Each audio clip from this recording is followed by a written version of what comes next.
পড়ছিলাম রক্তকরবী, কলমে সাবিহাতুল সাভা। পর্ব সংখ্যা ১৯। দিন যায় রাত আসে। এই ভিনদেশে করবী প্রথম প্রথম আনন্দ অনুভব করলেও আজকাল ওর মনে হচ্ছে সবকিছু বৃথা। ওর লক্ষ্য তো এটা নয়। করবী প্রতিদিন একটা করে চিঠি লিখে রেখে আসে ওই গাছের নিচে। বিনিময়ে কখনো ফিরতি চিঠি পায়নি। আর এত রাতে সেই গাছের নিচে একা যাওয়ারও সাহস হয়নি। আজকাল মনে হচ্ছে ছেলেটা ওর সাথে মজা নিচ্ছে।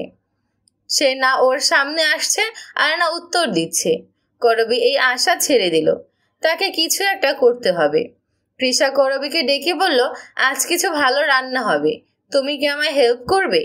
করবী বাহির থেকে ভেতরে এসে বলল, অবশ্যই। দুজন মিলে রান্না শেষ করলো। তৃষা আজ একটু বেশিই খুশি। করবী সেটা খেয়াল করে জিজ্ঞেস করলো, আজ কোনো বিশেষ দিন কিনা? তৃষা হেসে বলল, সময় হলে দেখতে পাবে। দুপুরের রান্না শেষ। করবী গোসল করে কেমন অস্বস্তি ফিল করলো। ওর মনে হয় ওকে কেউ দেখছে। ওই রাতের কাহিনীর পর প্রতি মুহূর্তে করবীর মনে হয় ওকে কেউ দেখছে। বাহিরে তৃষার সাথে ঔষধি গাছের জন্য গেলেও মনে হয় আশেপাশে আরও কেউ আছে। হয়তো ওই কাহিনী করবীর উপর অনেক ভয়ের সৃষ্টি করেছে বলে এমন হচ্ছে।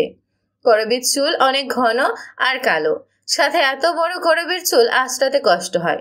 আগে তো মা আঁচড়ে দিত, আর এখন করবী নিজেই কষ্ট করে আঁচড়ায়। তৃষা আঁচড়ে দিয়েছিল কয়েকদিন, কিন্তু করবীর খারাপ লাগে তৃষাকে কষ্ট দিতে। আজ করবী চুল আঁচড়ে বাহিরে বের হতেই এক অপরিচিত পুরুষের মুখোমুখি হলো। ছেলেটা ভ্রু কুঁচকে করবীর দিকে তাকিয়ে একটা বাচ্চা মেয়েকে নিয়ে ভেতরে ঢুকলো। হয়তো তৃষা কেউ হবে, তাই তো আজ এত আয়োজন। আবার তৃষা এত খুশি। করবী এই দিকে বিশেষ খেয়াল না দিলেও ছোট বাচ্চা ছেলেটা মুখ গম্ভীর করে ঘাড় বেঁকিয়ে তাকালো করবীর দিকে। ভেতর থেকে তৃষার হাসির শব্দ আসছে। করবী বাহিরে একটা চৌকিতে বসে ঘাসের উপর ছুটে বেড়ানো প্রজাপতিদের খেলা দেখছে। তৃষা অনেক চেষ্টা করে কিছুটা রাশিয়ান ভাষা ওকে শেখাতে পেরেছে। জ্যাস নিজের রুমে বসে সব দেখছে। করবীর এভাবে প্রজাপতির দিকে মুগ্ধ চোখে তাকানো দেখে ও বিড়বিড় করে বলে উঠল, পৃথিবীর অর্ধেক সৌন্দর্য দিয়ে আমার সৃষ্টিকর্তা তোমাকে আমার জন্য সৃষ্টি করেছেন করবী ফুল। তাই পৃথিবীর আর অন্য কিছু আমাকে মুগ্ধ করতে পারে না। জ্যাস করবীর দিকে তাকিয়ে মুচকি হাসছে। এভাবে আর কতদিন? তৃষা ওনার ছেলে আর নাতির সাথে করবীকে পরিচয় করালো। তৃষার ছেলে উইলিয়াম আর নাতি উইলসন। করবী সালাম দিলেও ওরা চুপ ছিল, কারণ ওরা মুসলমান নয়, খ্রিস্টান। উইলসন গম্ভীর কণ্ঠে করবীর দিকে হাত বাড়িয়ে বলল, হ্যালো ম্যাম। করবী অবাক হয়। এর বিপরীতে কী বলবে চিন্তায় পড়ে যায়। এইটুকু একটা 5 বছরের বাচ্চা, অথচ মুখের গাম্ভীর্য দেখলে মনে হবে সে করবীর থেকেও বড়। উইলিয়াম করবীর সম্পর্কে আগেও মায়ের কাছে অনেক গল্প শুনেছে। সে ইংরেজিতে করবীর সাথে কথা বলল। সে বাংলাদেশে কখনো আসেনি, আর না বাংলাদেশ সম্পর্কে তেমন জানে। তবে ওর ভার্সিটিতে অনেক ছেলে মেয়ে আছে বাংলাদেশি। সে একজন প্রফেসর ভার্সিটির। প্রতি মাসে 2 দিনের জন্য তার আসা হয় ছেলেকে নিয়ে এখানে। এই 2 দিন তৃষার জন্য অনেক আনন্দের। উইলিয়ামের অর্ধাঙ্গিনী মারা গেছে উইলসনের জন্মের সময়। তারপর উইলিয়াম ছেলেকে নিয়ে একাই থাকে। তৃষার কাছে রেখে ওর বিশ্বাস হয় না। তৃষার মানসিক অবস্থা ভালো না বলে শহর তার এত দূরে একা নিরিবিলি প্রকৃতিতে থাকে। করবীর দিকে বিশেষ খেয়াল যায় উইলসনের। উইলসন গম্ভীর কণ্ঠে করবীকে বলে, আমাকে নিয়ে ঘুরতে যাবে? করবী মাথা দুলিয়ে বের হয়। উইলসন নিজের হাত বাড়িয়ে করবীকে বলে ওর হাত ধরতে। বাচ্চা ছেলেটার হাত ধরে করবী সাইকেল নিয়ে বের হয়। উইলিয়াম করবীর সম্পর্কে জানতে চায়। মেয়েটা কোথা থেকে আসলো? ভালো তো, তবে ফিরে যাবে? অনেক কিছু। তৃষা হেসে বলে, তোর বাবা জানে। আমি তো চাই ও সব সময় এখানে থাক, আমার মেয়ে হয়ে। উইলিয়াম মায়ের কথার বিপরীতে কিছু বলে না। সে সব সময় গম্ভীর হয়ে থাকে। এই স্বভাব ওর ছেলে ওর থেকেই পেয়েছে। করবী উইলসনকে নিয়ে পাহাড়ের আশেপাশে ঘুরে দেখলো। আরেকটা সাইকেল নিয়ে উইলিয়াম আসছে। উইলসনের দিকে তাকিয়ে বলল, তুমি কি আমার সাথে বাজারে যাবে? তোমার দাদুর জন্য কিছু ফল আনবো। উইলসন করবীর দিকে তাকিয়ে বলল, বাবাইকে ফলো করো। করবী আমতা আমতা করে বলে, আমি যাব। উইলসন মাথা দোলায়। করবী যেহেতু কখনো বাজারে যায়নি, তাই রাজি হয়ে যায়। উইলিয়ামের পিছু পিছু সাইকেল নিয়ে যায়। বাজারে এসে অবাক করবী। এত সুন্দর আর মানুষগুলো। করবী শুধু চারপাশ দেখতে থাকে। উইলসন করবীর হাত টেনে বলল, সাবধানে চলো। তোমার নামটা অনেক কঠিন, আমি তোমাকে কি বলে ডাকবো? করবি ভেবে বলল, ফুপিমণি, মনে করো আমি তোমার আব্বুর বোন। উইলসন অনেক চেষ্টা করেও ফুপিমণি বলতে পারছে না। লাস্টও অনেক কষ্টে বলল, ফুলমণি। করবি হেসে বলল, হ্যাঁ। উইলিয়াম উইলসনকে এই প্রথম এত খুশি আর চঞ্চল দেখল। উইলসন সহজে কথা বলে না, প্রয়োজন ছাড়া, কিন্তু করবির সাথে সে নিজ থেকে কথা বলছে। এটা ভালো লাগলো উইলিয়ামের। ওরা দুইজন চুপচাপ হাঁটছিল। তখনই পেছন থেকে কেউ বলে উঠল, করবি। সাথে সাথে করবির বুক কেঁপে উঠল, ভয়ে ও জমে গেল। ও পেছন না ফিরেই বুঝতে পারলো এটা মেহরাব। মেহরাব যেন নিজের চোখকে বিশ্বাস করতে পারছে না করবি সুস্থ আছে। করবি পেছনে ফিরতেই মেহরাব ছুটে এসে ওকে জড়িয়ে ধরতে চাইলে করবি সরে যায়। মেহরাব তবুও কিছু মনে করে না। ও অবাক দৃষ্টিতে তাকিয়ে থাকে। কি বলবে, কি করবে? আনন্দে ওর চোখে পানি জমে গেছে। ও করবিকে স্পর্শ করতে চায়। এটা সত্যি করবি কি না দেখতে। তখনই উইলসন করবির সামনে এসে রাশিয়ান ভাষায় বলে উঠল, হে ইউ, আমার ফুলমণির সাথে কেন বেয়াদবি করছো? মেহরাবের সেই দিকেও খেয়াল নেই। ও তো একটা ঘোরের মধ্যে আছে মনে হচ্ছে। অপ্রত্যাশিত কিছু এভাবে সামনে চলে আসলে মানুষের রিয়াকশন কেমন হয়? কোথায় কোথায় না খুঁজেছে ও করবিকে এই কয়দিন। কোথাও বাকি রাখিনি। সব জায়গায় মানুষ লাগিয়েছিল। ওর বিশ্বাস ছিল করবি বেঁচে আছে। ওর বিশ্বাস তাহলে ভুল ছিল না। মেহরাব করবির হাত ধরার আগেই মেহরাবের হাত ধরে ফেলে উইলিয়াম। সে রাগী দৃষ্টিতে তাকিয়ে বলে উঠল, মাতাল হয়ে রাস্তাঘাটে মেয়েদেরকে ডিস্টার্ব করছো? মেহরাব ঘাড় ঘুরিয়ে উইলিয়ামের দিকে তাকিয়ে বলল, আমরা অপরিচিত নই। আপনি কেন আমাদের মাঝে আসছেন? উইলিয়াম আবার বলে উঠল, তাহলে দূরত্ব রেখে কথা বলুন। মেহরাব রেগে বলে উঠল, আমাকে তুমি দূরত্ব শিখাবে? নিজের মানুষের কাছ থেকে আমি দূরত্ব কেন মানব? আর তুমি কে? নিজের পথ দেখো, আমার পথে বাধা না দিয়ে। করবি থতমত খেয়ে আছে। ভয়ে চুপসে গেছে। কারণ করবি মেহরাবের ভাই জ্যাসকে খুন করেছে। এই জন্যই কি মেহরাব ওকে ধরে নিয়ে শাস্তি দিবে? পুলিশের হাতে তুলে দিবে? খুব ভালোভাবে ফেঁসে গেছে ও। করবি ভয়ে পিছাতে চাইলে উইলসন ওর হাত শক্ত করে ধরে রাখে। উইলিয়াম আর মেহরাবের ঝগড়ার মাঝে করবি পেছনের দিকে দৌড় দেয়। করবির সাথে উইলসনও দৌড় দেয়, কারণ ও করবির তখনও ধরে রেখেছিল। করবিকে পালাতে দেখে মেহরাবও ছুটে তার পিছে, সাথে উইলিয়ামও। উইলিয়াম এখনো বুঝতে পারছে না এখানে হচ্ছেটা কি। ওই মেয়েটা কেন পালাচ্ছে, আর এই ছেলেকে। করবি বেশি দূর যেতে পারে না।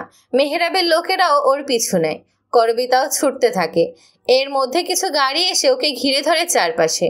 মেহরাব উইলিয়াম থেমে যায় এত এত গাড়ির জন্য। ওরা যেতে পারছে না।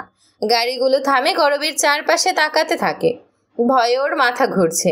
ওকে আটকে ফেলেছে মেহরাবের লোকজন। অথচ বোকা করবি বুঝলই না এইগুলো মেহরাবের লোক নয়, এরা হলো তৃতীয় পক্ষের লোক, মানে জ্যাসের লোক। গাড়িগুলো করবির চারপাশে ঘুরে থেমে গেল। উইলসন ভয় না পেয়ে করবির হাত শক্ত করে ধরে বলে উঠল, ভয় পেও না, আমি আছি। করবি এত কিছুর মাঝে অবাক হয় এইটুকু বাচ্চার কথা শুনে।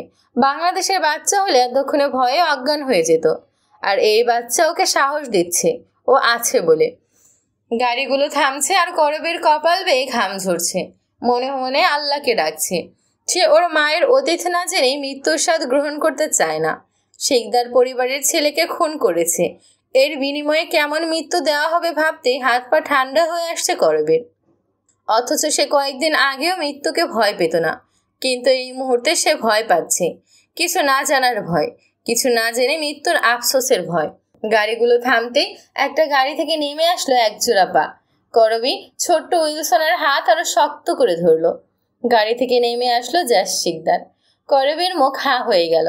সেজন্য আকাশ থেকে জমিনে পড়লো। জ্যাস, জ্যাস বেঁচে আসে। করবি এক হাতে মাথা চেপে ধরে চারপাশ তাকায়। এভাবে ঘুরছে কেন চারপাশ? এতদিন মৃত ভেবে আসা মানুষটা ওর সামনে।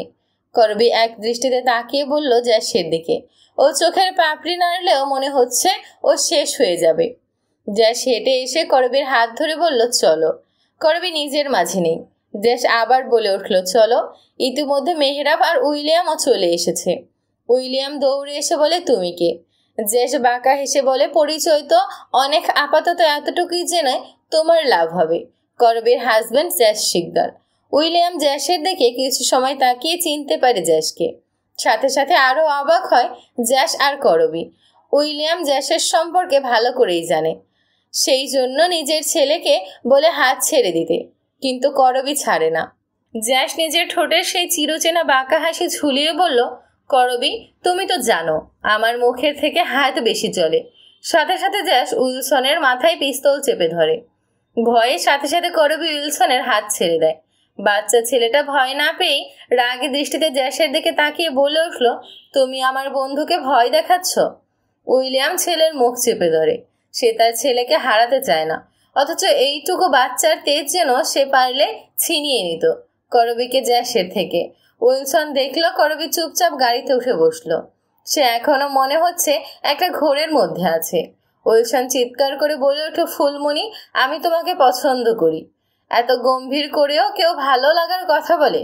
করবির ইচ্ছে করলো ছুটে গিয়ে বাচ্চাটাকে একবার জড়িয়ে ধরতে। ও এক দৃষ্টিতে তাকিয়ে রইল। যা ছেলেটার সামনে করবির গাড়ির দরজা লাগিয়ে গ্লাস নামিয়ে দিল। ঘৃণায় করবির গা শিরশির করে উঠল। জ্যাসের জন্য ওর আফসোস মায়া হয়েছিল। ছা, এই লোক এতটুকু একটা বাচ্চার মাথায় পিস্তল চেপে ধরে বাচ্চাটাকে মেরে ফেলত। এমনটা মনে হতেই করবি দরজা ধাক্কানো শুরু করলো। জ্যাস ছেলেটার সামনে চোখে বলল, আবারও দেখা হবে। বলেই ছেলেটার গাল টেনে দিতে হাত বাড়ালে ছেলেটা গাল সরিয়ে নেয়। জ্যাস বাচ্চার রাগ দেখে হাসলো। মেহেরাব শুধু তাকিয়ে রইল। সে কি বলবে, তার মাথায় আসছে না। করবি বেঁচে আছে এটাই যেন অনেক পাওয়া। জ্যাসের থেকে করবিকে ও মুক্ত করবেই। কিন্তু জ্যাস কিভাবে জানলো করবি এখানে? খুব করে ভাবলো মেহেরাব এই কথাটা। জ্যাস গাড়িতে উঠতেই করবি ছলো ছলো চোখে বলে উঠল, তুমি বাচ্চাটাকে মেরে ফেলেছ? করবির কথা শুনে জ্যাস গাড়ি স্টার্ট দিল, কিন্তু কিছুই বলল না। সে মনে মনে বলে উঠল, একদিনের দেখায় তোমার কারো জন্য এত ভালোবাসা, টান জন্মে যায় করবি, অথচ আমার সাথে এতদিন থেকেও একটু মায়া হয়নি, একটু টান, একটু কষ্ট, কিছু হয়নি। আমি তাহলে তোমার চোখে এত নিকৃষ্ট ছিলাম? এত ঘৃণা কাটিয়ে উঠবো কিভাবে? তোমার চোখে ঘৃণা দেখলে আমার নিজের জন্য নিজের ঘৃণা হয়। জ্যাস ঘাড় বাঁকা করে করবির দিকে তাকিয়ে বলে উঠল, আমাকে জীবিত দেখে তোমার কেমন লাগছে? কি করতে ইচ্ছে হচ্ছে করবি? শক্ত করিয়ে জড়িয়ে ধরতে ইচ্ছে করছে, নাকি একটা শক্ত চুমু দিতে ইচ্ছে করছে? আমি কিন্তু দুটো নিতেই প্রস্তুত।